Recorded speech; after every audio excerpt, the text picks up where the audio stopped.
ఓం నమో వెంకటేశాయ. 2026 అంటే ఈ సంవత్సరము మే 25వ తేదీ నుండి తమిళ సాంప్రదాయం ప్రకారము జూన్ 2వ తేదీ అంటే వచ్చిన 2వ తేదీ మన సాంప్రదాయం ప్రకారము గురు మార్పు గురు పైచి అనేది కనిపిస్తూ ఉంది. మనకు మిథున రాశి నుండి కర్కాటక రాశిలోకి ప్రవేశము మరియు సెప్టెంబర్లో కర్కాటక రాశి నుండి సింహరాశి ప్రవేశము అనేటువంటిది కనిపిస్తూ ఉంది. సో దీనికి సంబంధించి గురువు అతిచారంలోకి వెళ్తూ ఉన్నాడు. గత వీడియోలో నేను చెప్పినట్టుగా పెను సంచలనాలు నమోదయ్యేటువంటి అవకాశాలు కనిపిస్తున్నాయని చెప్పడం జరిగింది. దాని ప్రకారమే గత 5 రాష్ట్రాల ఎన్నికలను కనుక గమనించినట్లయితే బెంగాల్ మరియు తమిళనాడు కాంట్రవర్సీస్ మనం చూస్తూ ఉన్నాము. సో విజయ్ జాతకరీత్యా అలాగే విజయ్ త్రిష కాంబినేషన్ కనుక తీసుకున్నట్లయితే వాళ్ళ కాంబినేషన్ ఏకనాడి కాంబినేషన్ అయ్యింది. కాబట్టి ఒకవేళ త్రిష లేకుండా ఉంటే విజయ్ యొక్క రిజల్ట్ వేరే రకంగా ఉండేది. బట్ విజయ్ జాతకరీత్యా కనుక గమనించినట్లయితే తమిళనాడు రాష్ట్ర జాతకరీత్యా గమనించినట్లయితే ఒకవేళ విజయ్ సీఎం అయినప్పటికీ కూడా ఖచ్చితంగా తమిళనాడులో మళ్ళీ ఎలక్షన్లు వచ్చేటువంటి అవకాశాలు 100కి 1000% కనిపిస్తూ ఉన్నాయి. అంటే రాజకీయ ప్రభుత్వ అస్థిరత అనేటువంటిది తమిళనాడు రాష్ట్రంలో ఖచ్చితంగా కనిపిస్తూ ఉంది గురువు మార్పు వల్ల. ఎందుకంటే గురువు మారినటువంటి రాశిని బట్టి తీసుకుంటే, రాష్ట్రం యొక్క రాశిని బట్టి తీసుకుంటే పెను సంచలనాలు ఆ గురువుకు సంబంధించినటువంటి రాష్ట్రాలలో ఏర్పడేటువంటి అవకాశాలు కనిపిస్తూ ఉన్నాయి. దాని కారణం చేత తమిళనాడు రాష్ట్రంలో ఖచ్చితంగా మళ్ళీ తిరిగి ఎలక్షన్లు వచ్చేటువంటి అవకాశం కనిపిస్తూ ఉంది. అది ఇంకొక సంవత్సరం తర్వాత అవ్వచ్చు, లేదా 6 నెలల్లో అవ్వచ్చు, లేదా నెల తర్వాత అవ్వచ్చు. కానీ ఖచ్చితంగా మళ్ళీ ఎన్నికలు తమిళనాడు రాష్ట్రంలో జరిగేటువంటి అవకాశాలు 100కి 1000% కనిపిస్తూ ఉన్నాయి. ఇది ఫస్ట్ ప్రయారిటీ.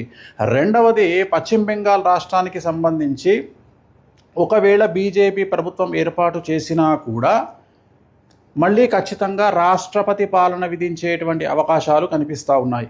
ఇక మీదట మమతా బెనర్జీ జాతకంలో తిరిగి ఎన్నికలలో పోటీ చేసి మళ్ళీ ముఖ్యమంత్రి అయ్యేటువంటి యోగము మమతా బెనర్జీ జాతకంలో కనిపించడం లేదు. కానీ బెంగాల్ జాతకంలో, పశ్చిమ బెంగాల్ జాతకంలో, రాష్ట్ర జాతకంలో ఖచ్చితంగా మళ్ళీ ఈ ఎన్నికల్లో గెలిచినటువంటి పార్టీ అంటే బీజేపీ పార్టీ ప్రభుత్వాన్ని ఏర్పాటు చేసినా కూడా ఖచ్చితంగా రాబోయే సంవత్సరంన్నరలో ఖచ్చితంగా రాష్ట్రపతి పాలన విధించేటువంటి అవకాశాలు కనిపిస్తూ ఉన్నాయి. కారణము బెంగాల్ రాష్ట్రానికి సంబంధించినటువంటి పశ్చిమ బెంగాల్ రాష్ట్రానికి సంబంధించిన జాతకం పరంగా రాబోయే సంవత్సరంన్నర పాటు మమతా బెనర్జీ జాతకంలో 2027 సెప్టెంబర్ వరకు అష్టమ శని నడుస్తూ ఉంది. సో ఖచ్చితంగా అలాగే రాష్ట్ర జాతకరీత్యా 2027 సెప్టెంబర్ వరకు అర్ధాష్టమ శని నడుస్తూ ఉంది. కాబట్టి పశ్చిమ బెంగాల్ రాష్ట్రంలో చాలా తీవ్రమైనటువంటి తీవ్రవాద ఉగ్రవాద చర్యలు అలాగే మత కల్లోలాలు జరిగేటువంటి అవకాశాలు కనిపిస్తూ ఉన్నాయి. దాని కారణం చేత కర్ఫ్యూ విధించడము, అలాగే బందులు జరగడము, అలాగే రోడ్ల మీద హింస చెలరేగడము, రాష్ట్రపతి పాలన వరకు సిచ్యువేషన్ వెళ్ళేటువంటి అవకాశాలు ప్రస్ఫుటంగా కనిపిస్తూ ఉన్నాయి. ఇవి 2 రాష్ట్రాలకు సంబంధించి. అలాగే ఇతరత్రా కనుక తీసుకున్నట్లయితే మనకు పూర్తిగా భారతదేశం కనుక తీసుకున్నట్లయితే ఈశాన్య రాష్ట్రాలకు లేదా తూర్పు ఈశాన్య రాష్ట్రాలకు సంబంధించి తీవ్రవాద చర్యలు ఉండేటువంటి అవకాశాలు ఉన్నాయి. అలాగే ఢిల్లీ కేంద్రంగా తీవ్రవాద చర్యలు ఉండేటువంటి అవకాశాలు ఉన్నాయి. ఇవన్నీ కూడా జూన్, జూలై, ఆగస్టు, సెప్టెంబర్ ఈ 4 నెలల్లో సంచలనాలు జరిగేటువంటి అవకాశం ఉంది. అలాగే విమాన ప్రమాదాలు జరిగేటువంటి అవకాశం ఉంది. నేను మాట్లాడేది June, July, August, September 2026 June, July, August, September సమయంలో భారతదేశంలో తూర్పు ఈశాన్య రాష్ట్రాలలో భూకంపం వచ్చేటువంటి అవకాశం ఉంది. తీవ్రవాద చర్యలు జరిగే అవకాశం ఉంది.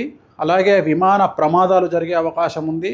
అలాగే చాలా ఎక్కువగా జనసాంద్రత కలిగినటువంటి ప్రాంతాల్లో తీవ్రవాద చర్యలు జరిగేటువంటి అవకాశాలు కనిపిస్తూ ఉన్నాయి. అలాగే ఈ 4 నెలల్లో 2026 జూన్, జూలై, ఆగస్టు, సెప్టెంబర్ సమయంలో విమాన ప్రమాదములు జరగడము, ప్రముఖ వ్యక్తి విమాన ప్రమాదంలో చనిపోవడము, లేదా ఈ 4 నెలల్లో ప్రముఖ వ్యక్తి, అది సెలబ్రిటీ, రాజకీయాలు అవ్వచ్చు, సినిమా అవ్వచ్చు, ఇంకోటి అవ్వచ్చు, కాంట్రవర్షియల్ డెత్ ఉండేటువంటి అవకాశాలు ఉన్నాయి.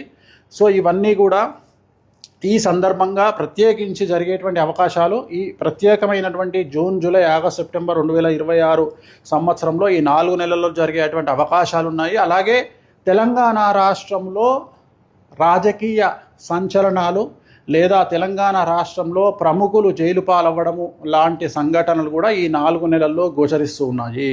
అలాగే ఈ సంవత్సరం కనుక తీసుకున్నట్లయితే ముఖ్యంగా వ్యక్తిగతమైనటువంటి అంశాల జోలికి వచ్చినట్లయితే నేను ఇంతకు ముందు నుండి సంవత్సరం నుండి చెప్తా ఉన్నా, గురువు అతిచారంలోకి వచ్చినప్పుడు సంచలనాలు ఉంటాయని. సో ADCMSLI అనేటువంటి లెటర్లతో ఉండేటువంటి వాళ్లకు సమస్యలు ఉండబోతా ఉన్నాయి, ఇంక్లూడింగ్ T. సో ఈ లెటర్లతో ఉండేటువంటి వ్యక్తిగతమైనటువంటి జాతకులకు, అలాగే సింహరాశి, మీనరాశి, మేషరాశి, కుంభరాశి వాళ్లకు విపరీతమైన సమస్యలు ఉండబోతున్నాయి. అలాగే విమాన ప్రమాదాలు, తీవ్రవాద చర్యలు, విపత్తులు అనేటువంటివి ఈ సంవత్సరం కనిపిస్తూ ఉన్నాయి. ఈ నెల 25వ తేదీ మే 25, 2026 నుండి దీని ప్రభావం అనేటువంటిది మన దేశం మీద కనిపించే అవకాశం ఉంది. అలాగే ప్రకృతి టోటల్ ప్రపంచాన్ని తీసుకున్నట్లయితే ఒక పెద్ద ప్రముఖ వ్యక్తి, ప్రపంచానికి సంబంధించినటువంటి ప్రముఖ వ్యక్తికి సంబంధించినటువంటి నిష్క్రమణ అంటే డెత్ అనేటువంటిది కనిపిస్తూ ఉంది. అది కాంట్రవర్షియల్ అవ్వచ్చు, నార్మల్ అవ్వచ్చు. సో ఇది ఓవరాల్గా చాలా సంచలనమైన ప్రిడిక్షను. రాబోయే కాలంలో గురువు వల్ల ఈ సమస్యలు రాబోతూ ఉన్నాయి. ఓం నమో వెంకటేశాయ.